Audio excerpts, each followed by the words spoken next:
Group connectivity is incredibly important. There can be obstacles that you've been trying to overcome for months remotely on a project.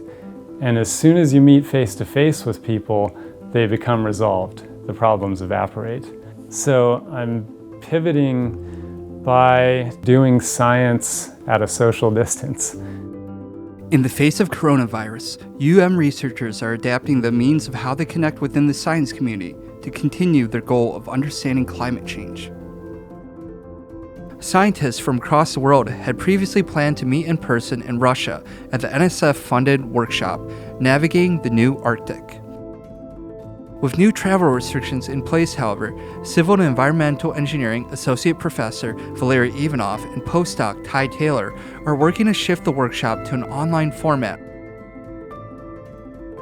To do so, they're sending presenters camera and audio equipment to film themselves and scheduling subsequent breakout sessions around these presentations and the participants' varied time zones.